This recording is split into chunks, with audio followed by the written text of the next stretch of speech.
And once that's up, I'm just going to go live here.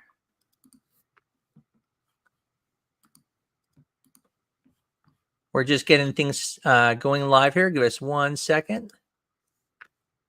And go live. Perfect. There we go. Well, hopefully you guys are already on the channel. Welcome to the first episode of Sperm Meets Egg. We're really excited to bring this to everybody. What we're trying to do is not just be an educational show, but really a chance for people to talk to doctors, talk to them about their cases or questions they have, and just really bring a lot of things to light.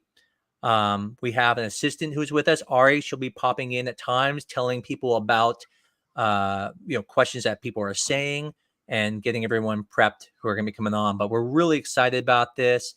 And most of us, when we're in like class, there's a question someone asked, and we're all wondering the same thing, but everyone's afraid to ask it. So the nice thing about this show is people are going to ask those questions, and you're probably going to get them answered. But if you don't feel comfortable coming on, then just send us your questions, and we'll answer them as well. But we're really excited about this. Dr. Salem and I, this is something that we really are excited about. So if you're interested in this and you want to be a live person, make sure you go to the website spermmeetsegg.com. You can find the link and join. And we're going to be doing a lot more of these. This is just our first one. Anyways, let me let Dr. Salem introduce himself, and we'll go from there. Yeah, thanks so much, Dr. Amols. I'm Dr. Salem. It's an absolute pleasure to be here, and such a pleasure to be part of the larger NDFC family, and very excited about the location launch in Scottsdale here very soon. So without any further ado, I'll let you take it away into our first Sperm Meets Egg. Yeah, so one of the first things we just wanted to start with was talking about, what do we think is the most exciting innovation coming out? And so we just thought we'd start off just talking about that topic. I'll let you go first, Dr. Salem. We were just talking about before we even got live. And so I'll let him give his, and then I was just going to tell what I think some of the most exciting things coming out here.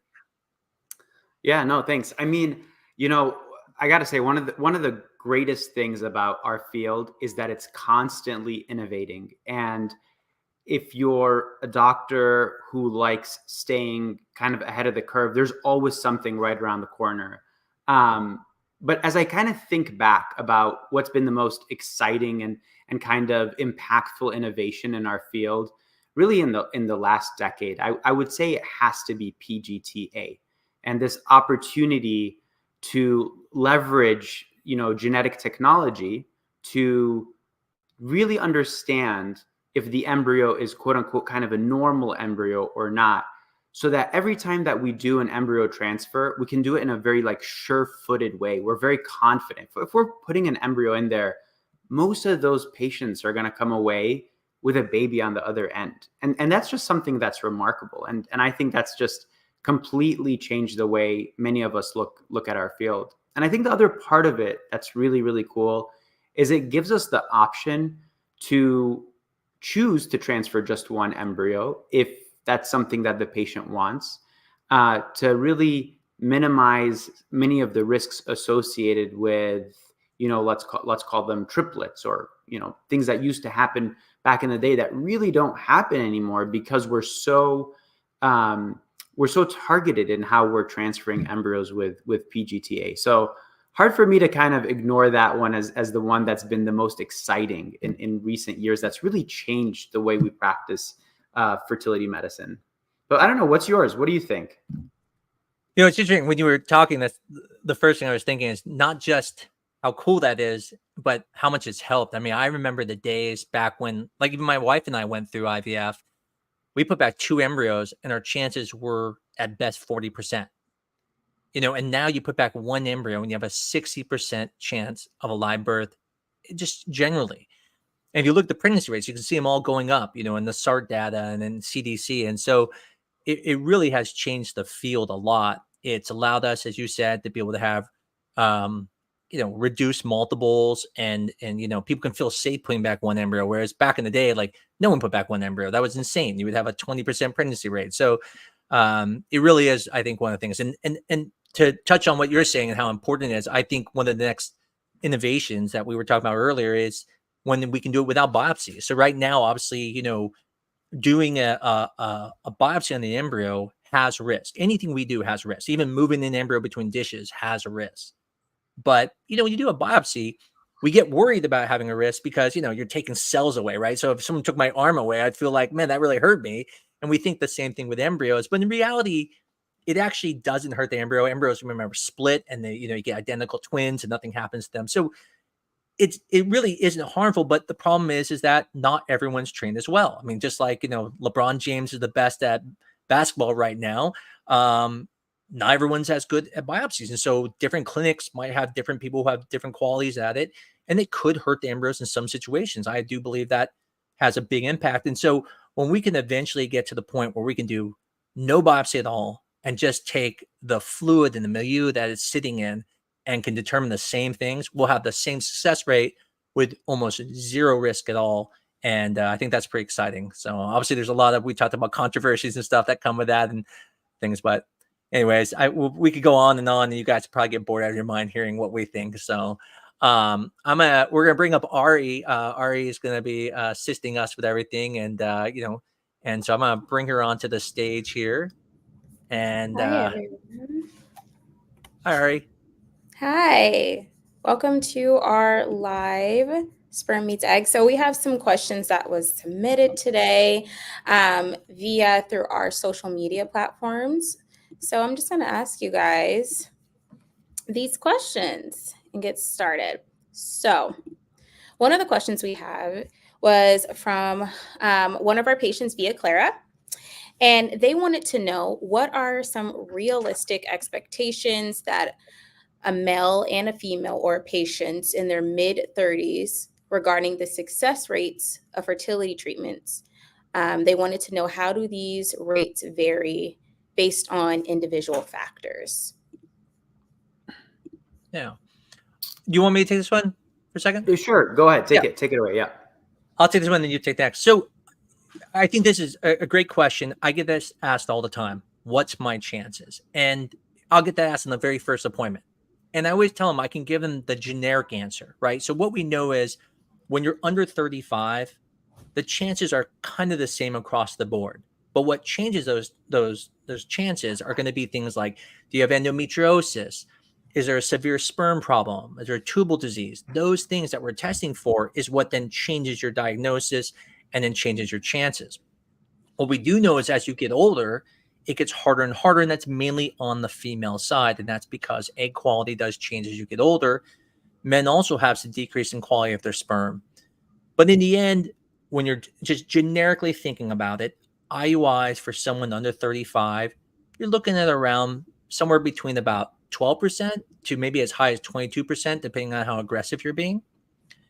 And then when it comes to someone like IVF, you're usually thinking at least 40% without doing any type of testing, to as high as 70% to 75% with a PGT tested embryo. But like I said, what your chances are going to be dependent on what you do with your doctor, what they find out. And so I don't know if you have anything to add to that, Dr. Salem. Yeah, no, I love that. I mean, I just to kind of piggyback off of that, it's true. It's like, as fertility doctors, I think, people think we're like oracles. We can just kind of like look at you and just kind of, spray some dust or something, and we know what your percent chances are of getting pregnant. The reality is, I mean, we do a lot of testing to kind of uncover what some of your risk factors might be, or some other things, and just to kind of reflect back on your point, Dr. Amols, I mean, if somebody's coming through and they're, less than 35 and they only have tubal factor, then it's a very, very, very high, chance of pregnancy. But if somebody's coming through and they have a very, very diminished ovarian reserve, a very low number of eggs, it might be a very different combination of things. And so the personalization of treatment is extremely important because of those differences between, where people are coming in at. And if that weren't the case, it would just be a one size fits all, which it absolutely isn't. So, yeah. Well, Ari, I see we actually have a lot of people that are starting to come in, so we probably want to go to one of them. And I know the order of people coming in, so we'll let you start there. Yeah. So if you have a question and you would like Dr. Salem and Dr. Amos to answer it, go ahead and put it in your private chat. You should see it on the side of your screen to the right-hand side. That's where you'll submit your questions. And also, if you want to be on camera and speak with them, also put that in the chat so I can bring you in. I see. Let's just check with Candace there. Candace, are you ready to come on? No? Oh, yes? Okay. Okay. Well, I'll here, add we'll her to get the you page. we'll get you on right now. There we go. I don't know if we can hear you right now. You might be on mute.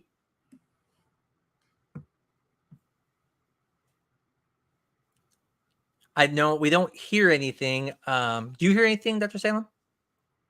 Not just yet. Yeah.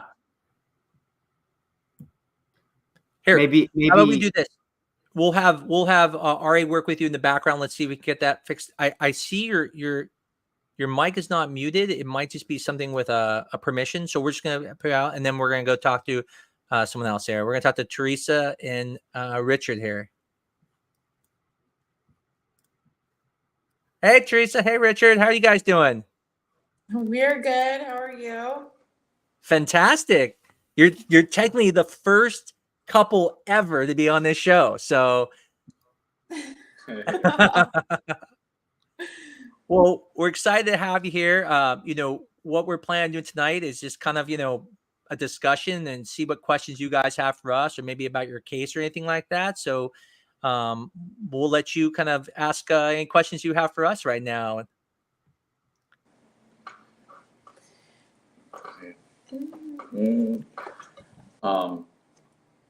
I really don't have a question just yet.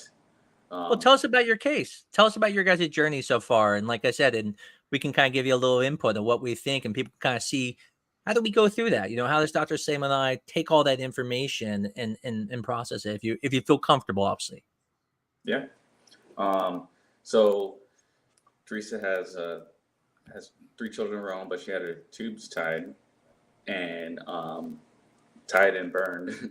And then when we got together, she knew I haven't had a baby of my own yet, so she knows that I wanted to see, or that I want to have a baby. So she was willing to try this process. We looked at other different avenues of the reversal, but having to pay that much money on a reversal and them not guaranteeing us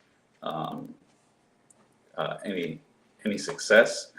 So then we got into the IVF idea, and I guess this is where we're at.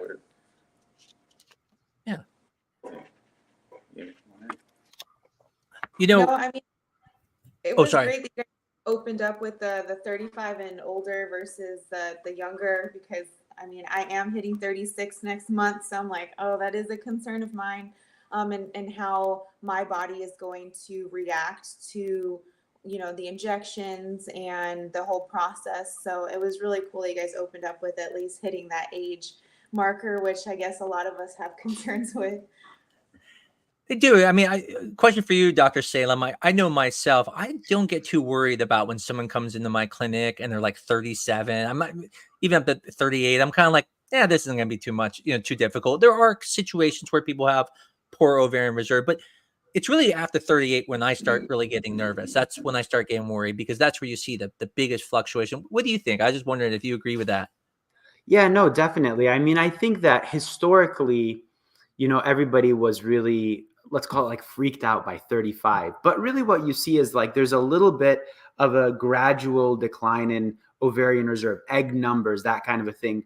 But fortunately, it's 2024. And we have all these, let's call them fancy tools and technology that helps us overcome some of these things. Now, obviously, what happens is the efficiency of our technologies do decrease. I mean, even the very best technology in the world will decrease as the age is increasing here. But I agree with you. I mean, I'm not too worried about 35 or 36 or 37 or 38. And we have so much success even among young women in their early 40s. So now it doesn't mean that it's quite as easy, but still. Yeah, it's definitely, I would tell anyone, yes, at 35, that's the point where you have to say, I need to start thinking about these things. That's for sure. But when people come in, they go, I don't know if I'm gonna be able to get pregnant. I'm 35. I'm like, whoa. You're young. I'll get too worried. It's interesting because we get people coming in where they're 44 and they're like, okay, now I'm ready. And you're like, oh, I wish I would have seen you a decade ago. So like I said, 35 scares women because I think that's a number been pushed in everyone's head. And it is a good measure to know you need to be thinking about something at that point. But again, I wouldn't be too worried. I want to just talk about the topic of, Richard, this is actually very common. I mean, a lot of people have their tubes tied. I hear stories all the time of women not even wanting their tubes tied and made a decision in that moment and thought it was the right decision. And as you said, sometimes doctors burn them and there's not even ability for a reversal. But I think that's a great question about a reversal, because one of the things that has happened when you talk about a shift in medicine is there was a time reversals was kind of the main thing you did, because doing IVF, was so expensive and it really didn't have a high rate. In the beginning, I talked about my wife and I, 2 embryos, 40% best chance, but it's changed now. And what's happened is fewer and fewer people are doing reversals. And when you don't do something, you kind of lose a skill a little bit. I mean, I haven't even done a reversal in so many years. And so what's changing now is really everything is being pushed towards IVF in that situation, or some type of treatment, even like IVC, where you're bypassing the tubes. But it's something that's coming up a lot, and we see a lot of it. And when people always ask us, what should I do? My answer I tell them is this: if you're just wanting 1 pregnancy or 2, you do IVF. Now, if you're someone who's saying, hey, I want six kids, well, that's gonna be very expensive. You're probably better off trying to get a reversal. And the important part here is find someone who does a lot of them. Do not just go to someone who's just, hasn't done one in a long time, in 5 years. You're probably not going to have success. So Dr. So I'll let you answer that in your view. Yeah, no, absolutely. I couldn't agree more with that. I mean, I think the big differentiator here, to go back to it, is this idea of what is your kind of future plans for building your family. And if your plan is to have 1 or 2 children, and especially if you're maybe a little bit older, like above 35, then IVF is going to present a much more efficient way of doing it. And you're also going to, by the way, avoid surgery, which is a kind of a big deal. The flip side of it, there's a small group of women, of couples who may say, well, hey, I want to have many children and I have many reproductive years ahead of me, and let's give it a go. Let's try the tubal reversal. And by the way, tubal reversal, 50% of the time, it closes back up. It blocks back up right after the surgery. So you end up having to go to IVF anyway. So, it's a little bit of a give and take. Well, any questions you have for us? Otherwise, thank you so much. I mean, like I said, and we really wish you guys the best of luck. And honestly, at your age and everything, the chances are going to be pretty good. So. Oh, thank you guys so much. Appreciate it.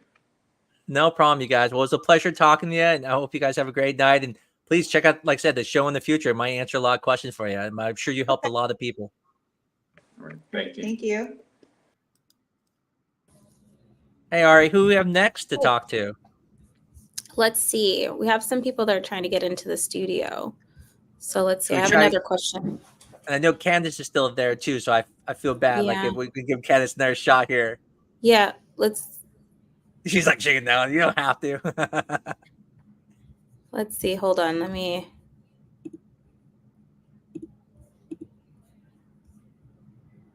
You want me to Okay. click it?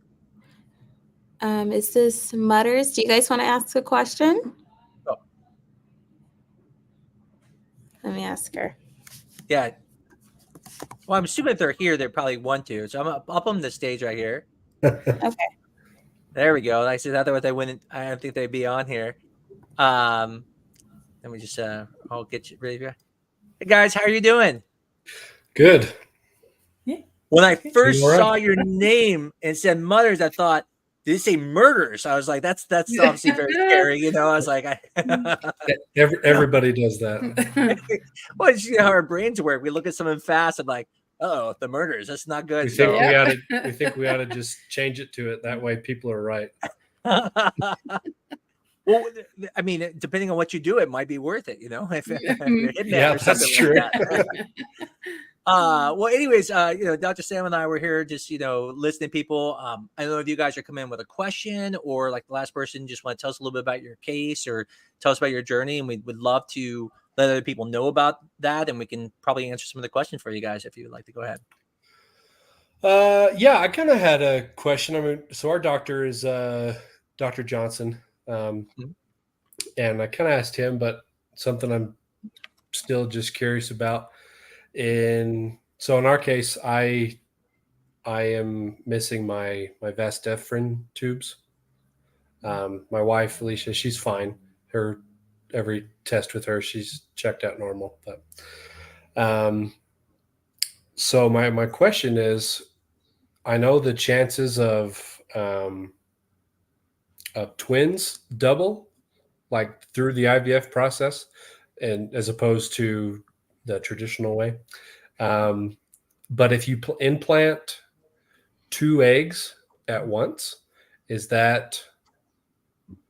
it also then more increase your chances for twins? Is that a wise thing to do or an unwise thing?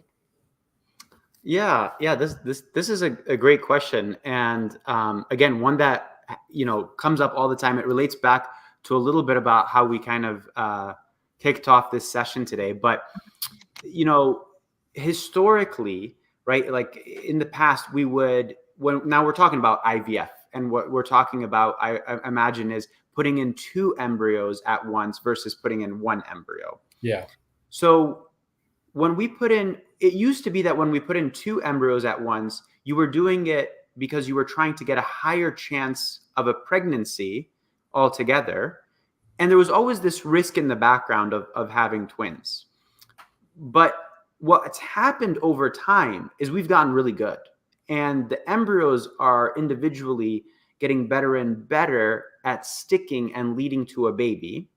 So some studies will show us now, for example, that if you were to put in 2 genetically normal embryos, this comes from a study that they kind of looked at this in a hidden way, we'll call it, that your risk of twins could be as high as 30 to 40% if you put in 2 genetically. So in an effort to really reduce that risk to 1% or less, really, you just put in 1 genetically tested embryo. And this is probably one of the most sure-footed ways that we can help couples avoid, having twins. And not that having twins is bad; it's amazing, and it's and Dr. Amols could probably speak a lot better to that point. But it's that obstetrically, when you are pregnant, having twins is going to introduce much more risk along the way, and we're trying to help avoid risk as much as possible. But Dr. Amols, he's really kind of an expert in his own way on this one, so I'm going to let him chime in here. Yeah, so a couple of things. I mean, I love twins, and I think one thing that it's hard for a lot of doctors right now is because there's a push right now to 1 baby is the safest. There's no question about it. There's no situation where 2 embryos are safer than 1. Never. But when you can't get pregnant and you don't know if you're ever gonna have another baby, having 2 is a blessing.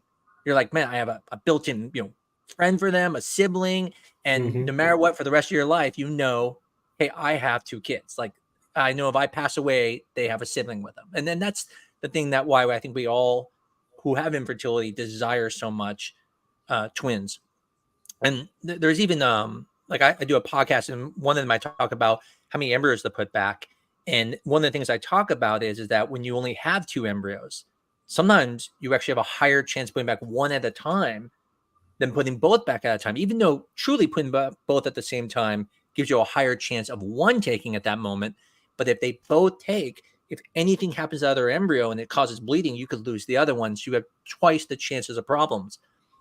Yeah. I wanted to touch base on the things talked about. So we call it CBAVD, which is congenital absence of the vas deferens. And interesting enough, I'm not sure if you're aware of this, you could be missing a kidney too. So one of the things that happens is a development of the urogenital ridge in embryology. And when it was forming, it didn't form correctly. And so basically, as you said, technically the testicle is not connected to the penis with this vas deferens. And, most people would think like, oh, it's, you would probably know. You would have no idea that you have this. I mean, everything's the same. What you ejaculate's the same, because that comes from the prostate and the seminal vesicles. The amount of sperm adds nothing to volume. So you would have no way of knowing this.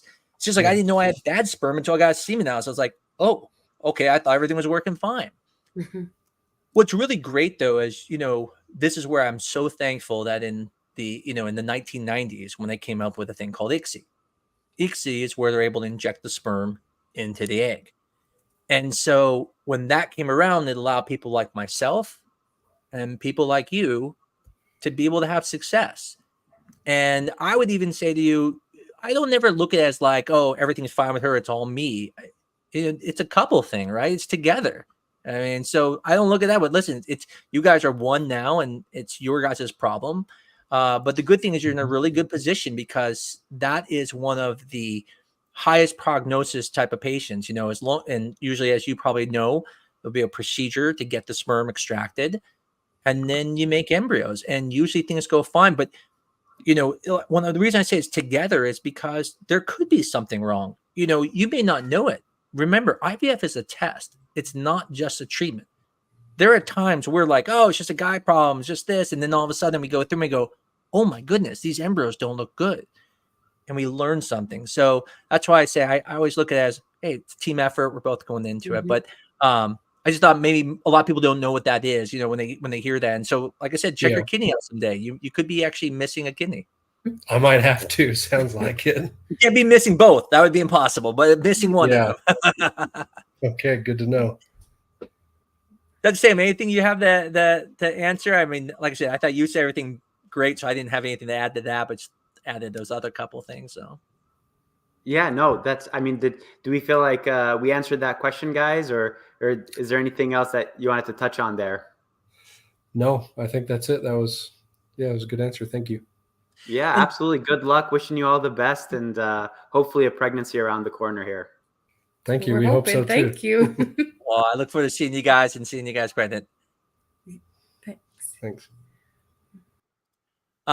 It's interesting. I hear this a lot from people where they're always like, I'm worried about doing IVF because I'm going to get twins, or I don't want twins. And I have to explain to people that actually your highest risk for multiples is in IUIs, because you can't control the number of eggs. So if you got 3 eggs, you can get 3 babies, even though it's unlikely. Whereas IVF, it's actually the one area you can truly reduce it down to 1. Now, obviously, God can get involved and split the embryo, and then you got identical twins, but at least we don't get blamed for it then at that point. Yeah. Let's get Ari on here. Right. Hey, Ari. So I know we got another person here. Allie is next. Are you ready, Allie? We're going to bring you to the stage. We got a thumbs up. I'm ready. Fantastic. Hey, Allie, how are you doing? I'm good. Good to see you. Obviously, Dr. Amols is my doctor and my husband. But I think we've been in kind of a decision-making season of what are we going to do next. So we had a failed IVF transfer earlier this year, or I guess in the fall. And we just learned some unique things. I'm 28, but I have the eggs of like a 40-year-old woman. So we have that. I have PCOS. My husband's motility is really low. Well, not as high as they'd like it to be. And so I think we're just in this, like, is it worth doing that again? Like, do we look at other options? Is adoption the way to go? Like, how likely is this even to happen? I think we just want to be realistic. And I mean, I know we had a chance to talk, Dr. Amols, but it'd be cool to hear your thoughts, Dr. Salem, and then just if there's anything else you'd want to add. We're just trying to figure things out right now. So. Yeah, let me start with this one, and Dr. Salem, I'm going to have you kind of give your view of that. I think one thing that's important to understand, when someone says your eggs are acting older, I think it's really important to understand that your eggs aren't actually older. So I will take any day 3 eggs from someone who's 28 over 12 eggs from someone who's 42. And when we say someone's eggs are acting older, we're just saying that when it comes to, numbers being made and how they're reacting, right? They just act different. But in the end, when you're younger, your chances are always better because the genetic part is not the same. When we talk about abnormal eggs being like DNA problems, when you were older, it's a high percentage. So even by 42, up to 85% of the eggs are going to be genetically abnormal. So when you're younger and someone says they're acting older, it's just important to always remember your DNA is probably better than anyone who's older. It's just there's certain things that are mimicking that we see in women who are older. So whether it's higher GV rates, whether it's not making it to blastulation, abnormal fragmentation, all those things. And what's good is you can make the adjustments to try to fix those. I personally, again, being someone who's been through fertility, I always remind people you can always do donor eggs or adoption, right? There's no limit on that. You can be 45, 48 and still do donor eggs. So to me, I say no, you do everything you can when you can. That's your window of opportunity. And remember, you can always do those other things. And I told you the same thing. No, you crazy talk, like not using your own eggs and stuff right now. But anyways, I'm gonna let Dr. Salem offer, because obviously you've heard my opinion, and then I might chime in after him, some of our differences. Cool. Yeah, no, thanks so much, Ali, for coming on and asking this, very, very personal questions. And we're very happy to kind of weigh in. I mean, let me kind of just talk a little bit more generally about it, obviously, because I don't have all your data in front of me. And there's a lot of, rigorous personalization that goes into a protocol or something like that. But I'll say there's at least 2 or 3 things to consider here. The first is that, there is this idea of cycle to cycle variation, right? So, sometimes you could just kind of have a group of eggs in which, for many reasons, they did not mature perfectly well, or they did not lead to a great group of embryos, or whatever it could be. And you do another round of IVF and you have pretty remarkably different outcomes, right? Because an N of one cycle is very limited. And after 2-3 cycles, if we're getting the same thing again over and over and over, we're seeing, wow, these are really kind of like low quality eggs or very low fertilization or something like that, then you can say, okay, this is fair to come away from this as a conclusion that this is the general trend. The second thing is that there can sometimes be things in the background, minor things that can make a minor difference, right? So, and I think it's important not to overplay that, because there are books out there that say you got to turn your life upside down, get rid of every plastic thing in your house, and don't look at a blue screen ever again. And then you're going to suddenly have the golden eggs, right? And that's just unfortunately not true, really. I think they can make a minor difference, though, in kind of helping incrementally adjust things a little bit better. And so in our field, we're very interested in things that have incremental improvements. I mean, the amount of time that we just absolutely obsess about minor improvements in the lab to get a 1% better outcome for our patients is a testament to the fact that doing a 1% better thing for the eggs upstream can also be worthwhile. And then I think the third thing is this concept, again, of luck, right? And things that are out of our hands. And biology is not physics. We were actually just before the thing talking about the difference of reproductive biology versus physics, and the fact that you can have the same input in biology and have a very different output because there are so many variables in between. And I think when you're young, the range of these variables can go in your favor more often than not. And so I think those are some things to just consider when somebody comes to this and says, I have really poor egg quality, even though I'm really young. I think there are a range of things that we can do, but I won't get into the specifics of the details of protocols and things like that, because there's so much more nuance to that. So, but anyway, that's my longer spiel on that one. No, thank you. Ali, do you mind if I share with Dr. Salem and everyone what happened in your IVF cycle? Yes, that's fine. Yes. So with Ali, one of the things she did is she actually did IVC cycle, which was a cycle where, we didn't make a lot of eggs, didn't work, and there was concerns about there could be, some other issues. So we did IVF. And this goes back to what I just said a little bit ago about how IVF is not just a treatment, but a test. Then we were able to learn things. And for example, there were quality issues with the eggs, fertilization issues.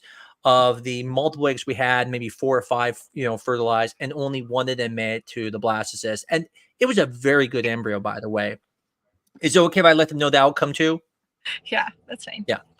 So Ali actually did get pregnant, but again, I always say there's no participation trophies in the pregnancy. It's either I have a baby or that's it. So it didn't help to get that. But what that told us, we talked about the silver lining. I always try to look at everything and say, what did we get from it, right? And so the silver lining is, okay, we know your uterus can work, right? That baby implanted. You cannot have HCG in your body unless you're pregnant, or if someone's injecting you with HCG and you don't know it. But I think you would know that if that's happening.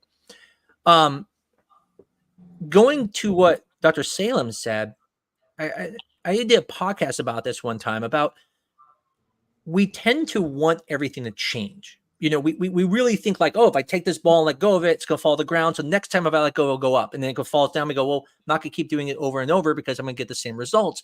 But as Dr. Salem said, the conditions stay the same. But that doesn't work in the human body. And so I liken it more to someone taking a car to the mechanic. If you take a car to the mechanic, it's making a sound, and you get it back and the sound's gone, but 2 weeks later it comes back, you're not going to be like, I'm not taking the mechanic again because I know if it's the same thing, I drop it off, it's going to happen again. No, because something will happen. You may not know what's happening, but something will happen different, right? They're going to do some different diagnostics. Well, that's also true when we do a transfer. That's also true when we do a retrieval. Your body could be doing things different. Your uterus can be different.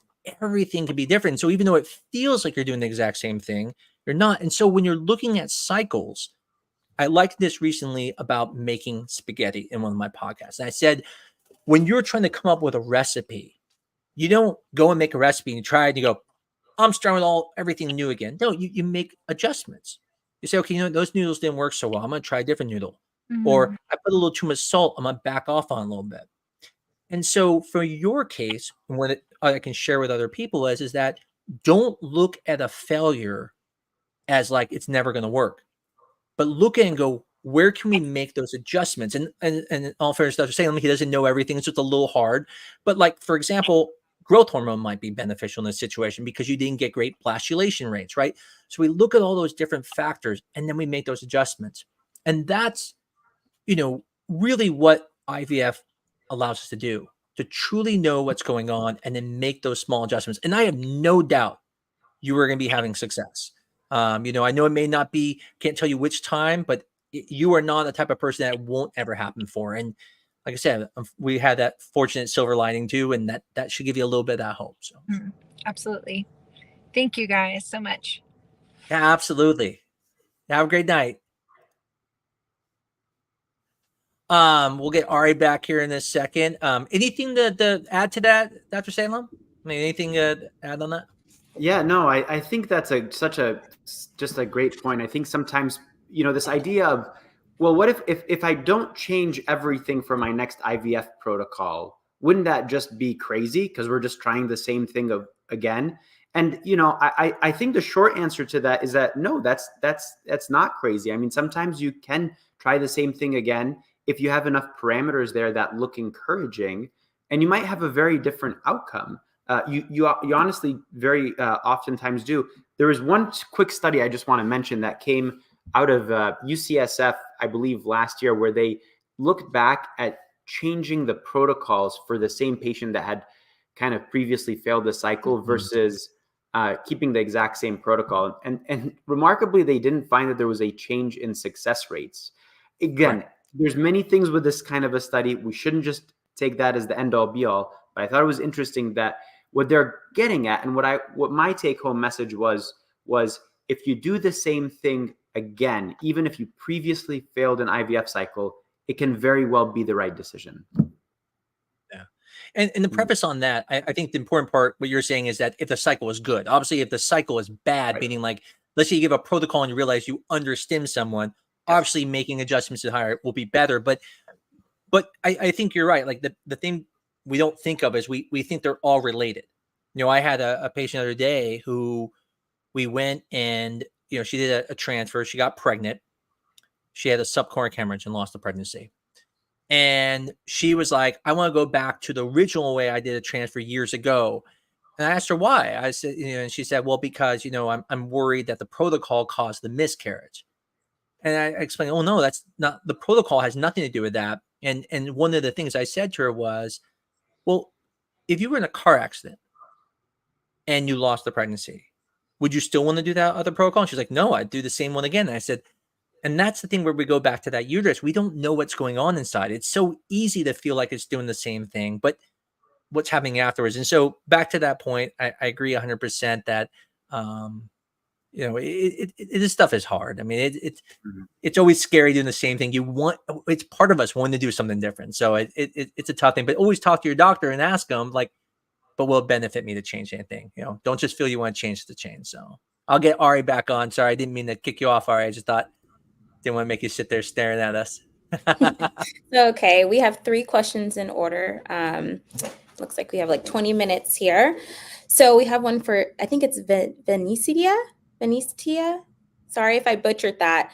Her question is, she didn't want to come on the live, so I'm just going to read it from the chat. It says, considering the rise of autism and other developmental challenges, is there any recommended supplements for us in the IVF journey since the PGT does not test for some of those abnormalities?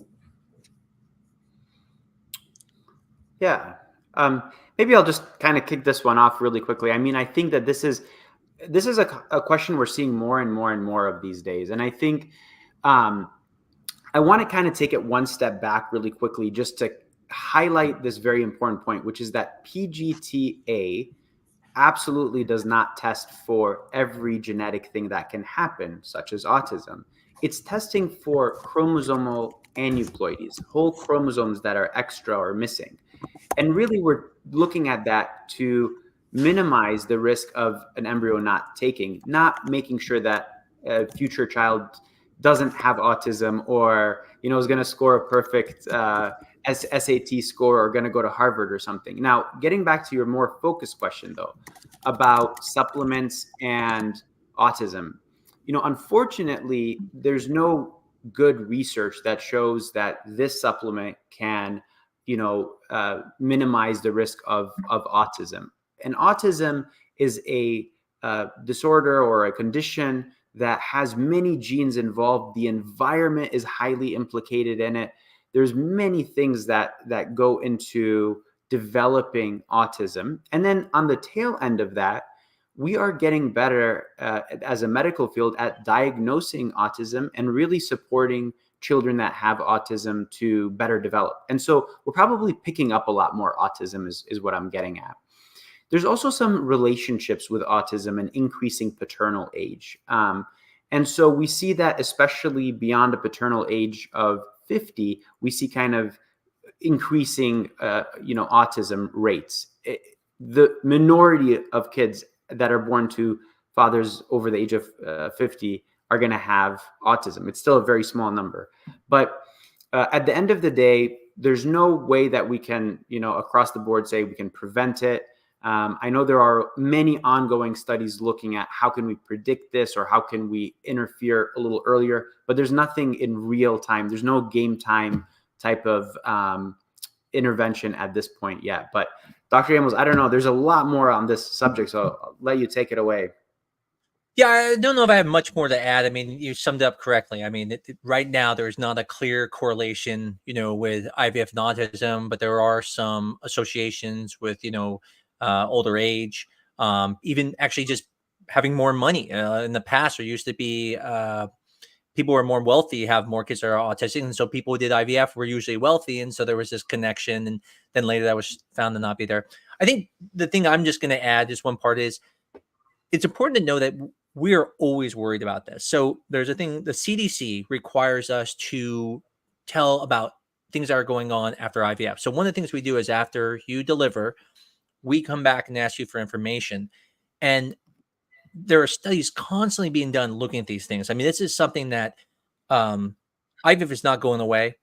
Reproductive medicine is only going to get bigger and bigger because we're, thinking beyond this. I mean, there's going to be days where breathing diseases, it's gonna be like Gattaca someday. Do you want your kid to have blue eyes or stuff? And so, looking at this and making sure it's safe for your kids is something that is very important. So, if anything, at least it's not like we're all just going, "Oh, let's just make babies." We're looking at this stuff all the time, and the minute we find out that those things are there, we're going to let you know.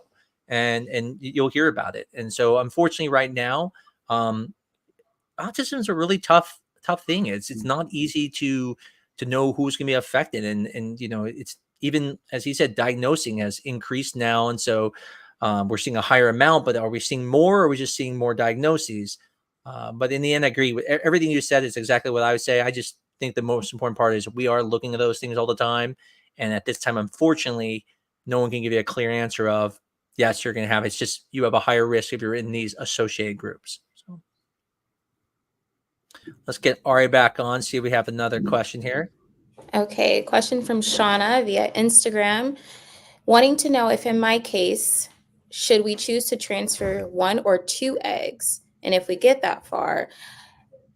And then she also asked if she's taking the appropriate supplements for IVF. So I'm guessing she wants to know what are the appropriate supplements, and is there more of a chance if she transfers 1 versus 2 embryos? So I'll do this one. So you start the last one. If you ask a doctor, every time we're going to tell you 1 embryo is the safest thing to do. Unfortunately, you don't hear about these things, but when people have things like triplets, there are bad things that happen. And the reason you don't hear about them is no one wants to tell a story about how they had 3 babies and they lost them all. And so you only hear about the good news. When you hear about 4 babies, the reason why it's such news is it just doesn't ever happen. Most of the time the news is horrible. So from a doctor perspective, it's always going to be 1 embryo at a time. That's always going to be the safest. I also mentioned earlier, if you heard, I was talking about if you put 2 embryos back and that's all you have, you actually have a higher cumulative pregnancy rate putting 1 back at a time, cumulatively, than you would putting 2 back at the same time. So if you want the highest chance, again, 1 at a time. But there's obviously financial constraints where you have to pay for 2 transfers now. And there are some clinics who still allow 2 embryos. We're one of them as well. But only in situations. There are situations it's not safe to put back 2 embryos. So when it comes to the question of how many embryos should you put back, it's always going to be 1 what we're going to recommend. But obviously, this is where you have a discussion with your doctor, what's safe for you, how many embryos you have. And even just things like, for example, I had the patient one time who their partner was handicapped. And, I said to them, listen, you can definitely do 2, but being a father of 2 sets of twins, I mean, it was hard, and I'm not handicapped, and it was very difficult. And so I can't even imagine if just one person had to do everything. And so those are all the considerations that have to be in. But in the end, everyone's always going to tell you 1. And there's even a big movement. There's many clinics who won't even do more than 1 embryo anymore. And there's actually even a push on our clinic to have to start doing that because for insurances to cover us, they're basically going to start saying, if you don't put back only 1, we're not going to let you be on insurance. So unfortunately, that is one way it's going. With regards to the supplements, I'm going to let Dr. Salem answer that one a little bit more, but I can tell you my view is that there's only a few out there that really benefit, and most stuff out there is just Facebook stuff that you're reading, and especially for men, there was a recent studies coming out showing there's probably not much benefit for men to taking supplements. But I'll let you answer that one, though, Sam. I don't want to take all the spotlight here. No, not at all. And just to clarify, Dr. Amols, I mean, I think, correct me if I'm wrong, but you were talking about PGTA tested embryos, the recommendation always. Oh, yes. I apologize. Thank you so much. No. Yes, I'm so used to that question coming with that. So yes, you are right. The ASRM criteria are a little bit different when they're not tested and depending on your age and things like that. So but obviously we need to know that information. But yes, I was talking about PGTA embryos 1 at a time. So. Yep. I mean, I think in the background, again, there's been a very big push, of course, recently to do PGTA tested embryos, but there are still people who select for one of many reasons not to do that. That's another conversation, of course, but there is always the option to transfer, more than one embryo depending on the age, because now you're getting back into this realm of, just trying to get a pregnancy started. And there's all kinds of things about, the financial implications, accessibility, et cetera, et cetera. And Dr. Amols, I totally agree with everything that you said there, with regards to all that. Now, jumping back over to supplements, supplements is a tricky thing, because I think that there's a couple different parts here. I think when people are looking at supplements, what they're really telling me is, hey, Dr. Salem, I want to do everything that I can to make this cycle work. I don't want to mess it up on my end. So what can I do to make this work? And so supplements are, in my opinion, part of a larger package of lifestyle. People who want to seek complementary therapies as well, I highly encourage them to do that. Emotional and psychological support. This is a very stressful thing to go through. And of course, healthy diet, exercise, healthy sleep. This is all kind of part of a continuum of things that will set you up for success to go through IVF. And a lot of that you have control over. Now, supplements are tricky for one of many reasons. So we're doctors, we're evidence-based doctors. We're rigorous about looking at research. And what supplements have not done very well is rigorous research. And so it's hard to do rigorous research on supplements for many reasons, but what you would really need is a good randomized controlled trial showing if this group of people took the supplement and this group didn't, and they did the exact same treatment, who did better, that kind of a thing. And the reality is that's really, really expensive to do that. We don't have that level of data. So we have the next echelon of data, which is kind of observational data. Some things look okay. Some things certainly look like they don't have any harm. Probably the biggest harm is the fact that you're swallowing a cocktail of, pills every day and spending, $150 a month doing that. And some of them may have benefit. The obvious ones that come to mind that may have benefit are myo-inositol for PCOS, coenzyme Q10, and other antioxidants for, diminished ovarian reserve or women who are a little bit older. And for men, I agree. I think the research isn't panning out so well on the supplements thing right now, but that's kind of my 2 cents on it. And I think I hope more research will come out, giving us some direction on this one. What do you think about DHEA? Yeah, definitely. So DHEA, I was just using this with one of my patients earlier today. There's 2 things that I think that are interesting here. There's a little bit of research around this with regards to women with diminished ovarian reserve, advanced maternal age, and kind of helping potentiate the effects of an IVF cycle, making it a little bit better. But I do think it's important to monitor those levels. I think if we use it, we should try to use it accurately and precisely, and to make sure that they're in the therapeutic range. So it takes a little bit more monitoring. It's a little clunkier, but I don't know. What do you think? Yeah, it's interesting you said that, because I definitely have a little bit of a different view on that. When you think of DHEA, and just so people understand what's behind that, the thought process is that women who have polycystic ovarian syndrome usually have elevated male hormones, and they usually have more follicles. And so the thought was, hey, if we give this milieu to this woman for 3 months and she has elevated testosterone, she might have more antral follicles that we can use then to grow. And so, there's actually a book, it starts with the egg. And, I think it's a great book for people who want to read it. I think that there's some really good stuff in it, but there's things in there I think are actually a little bit concerning. And one of the things that I disagree with that book, and again, you and I would probably have tons of talks about this, is the goal of the DHEA is to be super physiological, right? I mean, women who have PCOS have super physiological levels of testosterone that cause them to get things like hair in their face, hair in their breasts, hair in their abdomen.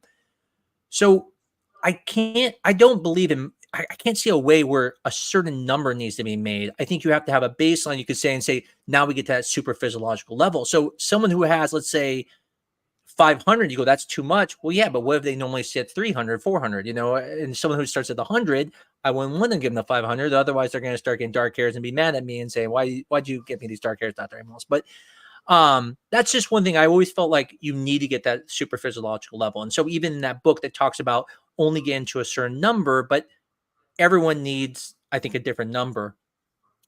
The one thing I wanted to ask you now, kind of a question going back on that is, and where I think there's some dangers of that book is, I feel like people tend to blame themselves and think that they're causing a lot of the problems.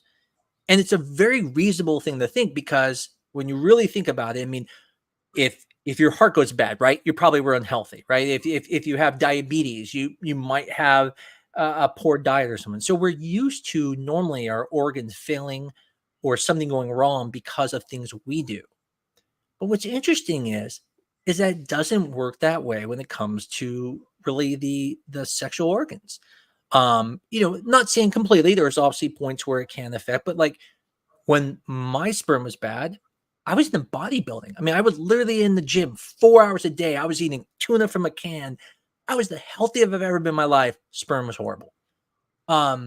Same thing with women. I have athletes who come in and they have bad egg quality. And so sometimes where I get worried with these supplements is that I tell people, listen, if it can't hurt you, I don't care. It's not going to harm you. Take it. I just don't want doing something that's going to harm them. But I think it's really important to understand there's only so much benefit. There's a point where they're not going to make someone who has eggs, as we talked about the patient saying, a 40-year-old egg, all of a sudden become 28 now. It's not going to happen. Right. And that's the important part, I think, is that all these things are great to do, and you feel like you're doing stuff, and it does have those little benefits. But in the end, don't think you didn't work hard enough. Don't think you didn't take enough supplements. If it doesn't work, it's usually other things. And that's why crack addicts have babies. And that's why sometimes healthy people don't. It's not just based off of the environment. Yeah. It's some, but not that as much as people think. What do you think on that? No, I think it's like totally a great point. And like, I think the other end of that spectrum that I've seen sometimes that worries me is that sometimes people get really anxious about the supplements. Oh, I forgot my whatever supplement this morning, or I haven't been on the supplements for 3 months yet. I don't want to go through a treatment cycle or something of that kind. And it can, kind of lead to a lot of anxiety around it. And I think that's kind of where the pendulum swings in the other direction and can probably do more harm than good. And again, you have to remember, like, behind supplements, behind all these things, like, there is unfortunately an industry which is trying to sell the supplement. Yeah. So, and in theory, what good medicine is supposed to do is say, we have data for this, we don't have data for this. My favorite example of that is prenatal vitamins. When they have DHA in them, everyone thinks they need to take them. Like, it really is not going to help now. It's when you get pregnant it's going to help. But people spend more on the one because it's better. And in reality, the DHA, you either could take some fish oil later or, wait till you're pregnant to start that one. We'll get Ari back on here, see if we got another question. I know we're getting near the end here. So, yes, we have a question from Teresa and Richard. They said, how much does low mobility affect the process of getting pregnant? Yeah. So we're talking about low motility for sperm. So this is one of the parameters that we look at on a semen analysis. So whenever we do a semen analysis, we're looking at all kinds of things: the shape of the sperm, how fast the sperm is moving, if it's moving, what proportion of the sperm is moving. And the motility is one of these factors. And motility is definitely associated with the underlying fertility. So kind of having a very, very, very low motility can absolutely impact the chance of getting pregnant. Now, again, there's many ways to look at this, and there are many other parameters around this. So one way to answer this is that low motility on its own is not an absolute you will never get pregnant issue. And the flip side of it is that, there isn't just one quick fix for low motility. Low motility can come from a whole variety of things. I mean, it can be lifestyle things, like, for example, turns out, smoking a lot of cannabis can lead to low motility, right? It can be something you were born with. It can be a whole variety of things. And there isn't always, at the same time, there's not always one quick fix. So how much does it affect getting pregnant? I would say it certainly affects the natural chance of getting pregnant. There are many interventions that can help kind of alleviate that chance, to kind of give sperm a head start, such as, IUI, or if the motility is very severe, those are cases where maybe we need to consider IVF. But that's just kind of answering in a little bit of a general way, but I'm sure you have another take on it too. So I don't know, take it away. I think one of the interesting things is that, as you mentioned, there's a lot of parameters to it, right? So when you hear motility, if I was in the doctor and was in this field, I'd be like, it's how the sperm moves. What's funny is the word motility has nothing even to do with really how the sperm's moving. It's really asking, are they alive or dead? So when someone has 20% motility, it means 80% of their sperm is dead on ejaculation. That's why you can have 1 billion sperm. You're like, you make more sperm than even Brad Pitt could make. Okay. You're making the most sperm in the world. And yet, if only 20% are moving, that's going to make it hard for them to get into the cervix to be able to get pregnant. So even though you have plenty of sperm behind it. And that's because very little sperm actually gets into the uterus. And so all that sperm kind of blocks it. We call it colligative property of something. When it's not a property of the sperm itself, it's just a property of when you have a lot of things not moving, molecules, then it can affect it. Just like kind of like salt and water when you're trying to freeze or boil. There's a thing called progressive motility. And that one is actually how they move. So let's say you had 100% motility. You're just standing tall, chest out. I got 100% motility. Everything's moving. They're the best. But your progressive motility is very poor. And usually that's in the grading systems, like 4, 3, 2, or 1. 4 being like the best it can be, Michael Phelps, Katie Ledecky. But the ones that are lower, like a 1, it means your sperm is just twitching. And so that question that you asked is a very good question. And the answer that Dr. Salem gives is perfect. Yes, it absolutely can affect, but those parameters make a difference. And I can't tell you how many times I've seen patients and they're like, oh no, the doctor said it's good. I'm like, I don't care. I'm looking at the report, because it's those parameters that make a big difference. You can have 80% motility, but if you got a grade of only 1 or 2, those sperm aren't going to be doing well. My favorite, and this is actually a funny story. So one time I had this patient, I'm sorry, I don't want to take up a bunch of time, but this is a great story. I'm doing the HSG on there. And I usually will kind of talk to them about, their case, what's going on. She's telling me, I'm like, God, it really sounds like a male factor problem. She's like, oh no, definitely not. My husband, everything's good. I'm really shocked. Everything's good on her. Tubes are open. And I said, are you sure that it's, like he has, she goes, oh yeah, they said everything was good. I was like, okay. Anything in his history I need to know about? I mean, like, and she's like, oh, well, he did have testicular cancer. I'm like, excuse me? And she's like, oh yeah, he had testicular cancer. I'm like, wait, was the semen analysis after like therapy? And she's like, yeah, he had chemotherapy and stuff. I'm like, interesting. So I'm like, I'm really interested. I said, why don't you get me that semen analysis? I got the semen analysis I looked at, and the numbers were amazing. I mean, I thought it was Brad Pitt at first because it was so good, right?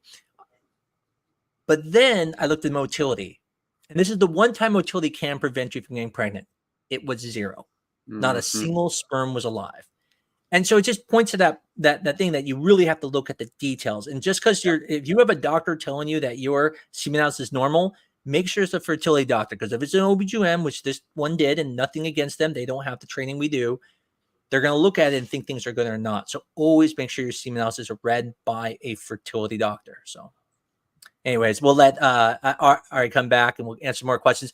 I know we have a couple people will try to get you. We may not be able to tonight, but we will be back and we'll post those shows when those are coming. We'll get you on that time. Okay. I have one question from Facebook. It says, thoughts on our ovarian rejuvenation and PRP? I was actually going to have us hold off on this one. I feel bad doing that, but I think this would actually be a great opening for the next show, like really a pros and cons, because that's a really, we were talking about this beforehand, and I think that would be a really good 10-minute discussion where you and I can go over the pros and cons, take a different stance. You take the pros, I take the cons. I'd hate to just mess it up right now. I really think I saw that question. I thought, let's hold off on that one. We'll do that at the next show as an opening monologue. I like that. Let's do that. The two of us. All right. Anyone? Well, are we going to try Candace again? I feel horrible. Candace has been there the whole time, and her audio wasn't working, and let's try. She was the first to be on here. Candace, is it working now? Can you hear me? Am I I coming in can. clear? We can. You know what? It's okay. I enjoyed the conversation. It was all very helpful for me. A lot of the questions that I had would have been the questions that were asked were questions I had anyway. So all good. This was a great show. Thank you. Yeah. Is there anything you want us to like go over? Any other questions, or maybe even expand on some of our answers of the questions that we were answering? So I did one of the questions about multiple births with an embryo. And so genetically, if someone's predisposed to having twins, and maybe it's an out wives' tale type situation, but if you're predisposed, or you're, I guess, familial predisposed to have twins or multiple births, putting in one embryo, does that have an effect on if you do have, again, identical twins? So that was one of the questions I had. That was kind of an expansion on someone else's, the Mutters. Yeah. Go for this one, Dr. Salem. I mean, this you see us both smiling for a reason. Well, I do love this question. I mean, first of all, this is very interesting because what we know from global kind of data is that there is actually a difference between certain groups of people and the natural chance of having twins. But what we're talking about there are not identical twins, right? We're talking, about twins that come from two different eggs, two different sperms. And if you go through IVF and you put one embryo in, it has a very roughly 1% chance of splitting. And that is not related to your own family history of having twins. Got it. Yeah. And so that's why I was smiling too, is that we tend to think of twins running in families when they're identical, but actually when that happens, it's literally just chance. And but when you have twins, fraternal twins, as he was saying, 2 eggs being released, it means that woman releases 2 eggs. Got it. And that's why they're about fraternal twins. And it runs on the female side. So there's no man making 2 sperm that are making it work. So it runs on the female side. And there's actually there's a country in Africa where I believe, is it Nigeria? Is it? I can't remember. Do you remember, Dr. Salem? Was it Nigeria, right? That where I think they said that because of the high yam or that they eat, that phytoestrogens that they get from the food causing them to release more eggs, and they have one of the highest twin rates in the world, but fraternal, not identical. And while we're on this topic, and thank you, Candace, for that question, I was gonna pivot off with Dr. Salem here. While we're on this question, I think one of the things that when people ask about putting back 2 embryos when they're PGTA tested, one of the concerns is if even you look at natural, not in IVF, but naturally, it's about 1 in 240 chance of an egg splitting. Obviously, as you pointed out, IVF slightly a little higher. We think it's something to do with ICSI or something that does it, but if you put 2 back, now you're talking about 2 over that denominator. So if it's 1 over 100, you're talking about 1%. You now have 2 over 100. Now you're at 2%. And that's a really big deal. That's a 2% risk of triplets, not twins, of triplets at that point. So it's a pretty, like I said, it goes up pretty high. And so important to, to talk about.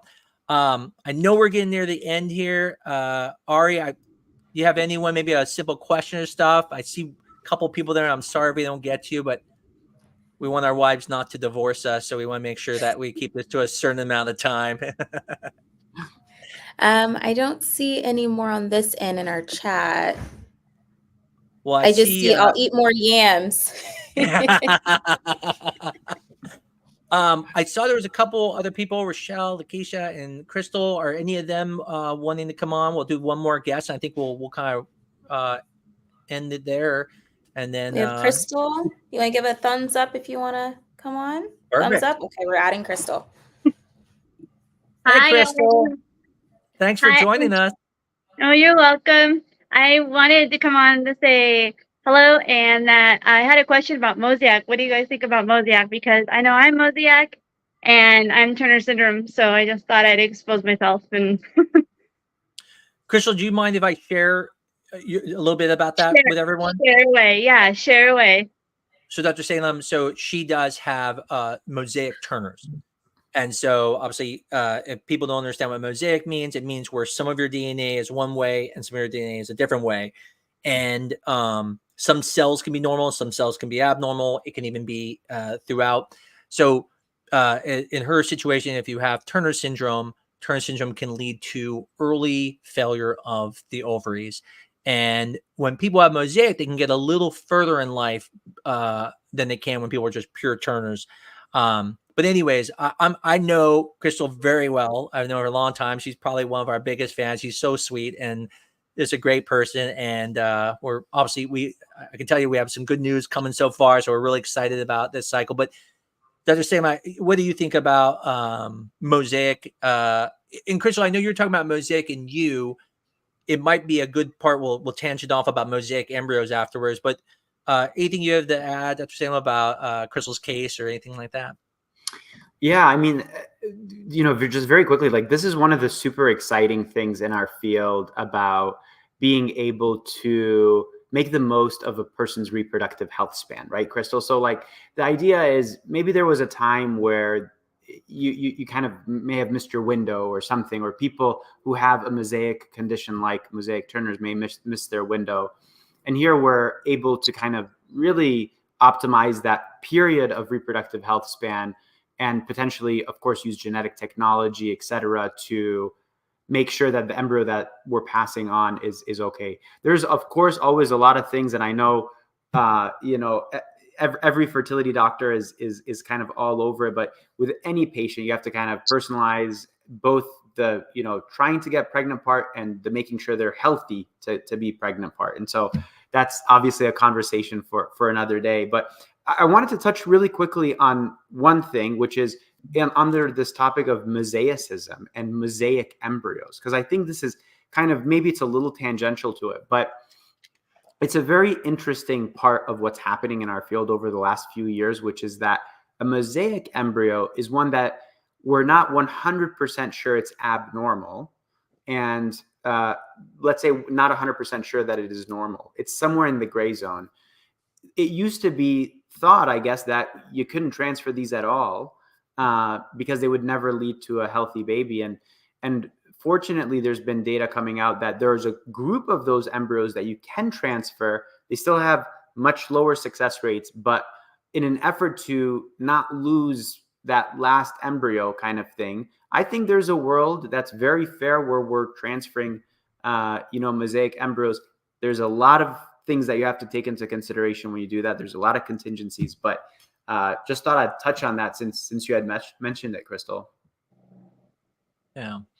And Definitely. thanks so much for your question, Crystal. You're welcome. Thank you. Oh, I'm so sorry. I didn't mean to cut you off there. It's interesting about mosaicism because, and I think this would be a great dialogue for the beginning of one of our shows, is there was a big fear that people are getting pregnant with abnormal embryos. There's a guy, New Hope Fertility in New York, put out that, hey, he put back 20-something embryos that were all abnormal, and people were getting pregnant, and then people were getting afraid about this. And what wasn't truthful about it was most of them were either mosaic embryos, and mosaic embryos, as you said, are not abnormal.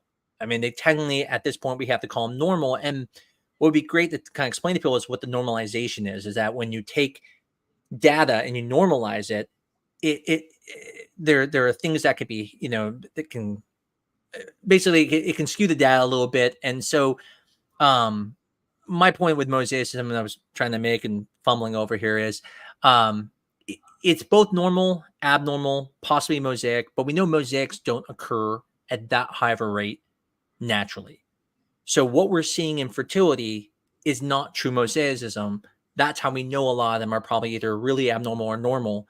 And like I said, I think it would be a really good topic for us to start with sometime, because I think it's enabling, and then eventually even go into partial deletions and things like that. So I like it. Well, I want to thank everyone. I mean, I think this will probably be a good time. We've been out for about an hour, 15 minutes. And, we don't have a set time, but I only eat once a day. And so I haven't ate yet today. So I'm going to be eating soon. But I want to thank everyone who was on here. If we weren't able to get you, I'm sorry, but we will get you next time. Maybe even just send us a message and we'll try to make sure to put you first. We will announce the next show here on the website. So always just go to spermmeetsegg.com, and then we're going to try to put links to the show in case you missed it to be able to watch it on a record thing. But again, anything you got to add, Dr. Salem? No, this was so much fun. I really look forward to having more people come and join us, ask questions. And I look forward to the next one already. Yeah, one thing we talked about is even getting guests on here. So we're thinking about bringing some, different reps from different companies, so things that you use, even other doctors we know. And, really would love to just allow the community to have access to these things that you usually don't. Usually you're just seeing whatever we say. Now you get access to. And that's really the whole point here, is to bring access to our patients, and not just our patients, any patients, to be able to ask questions. So yeah. Hope you guys enjoyed it. Hope you have a great night. And wish you all the best. Take care. Good night. Good night.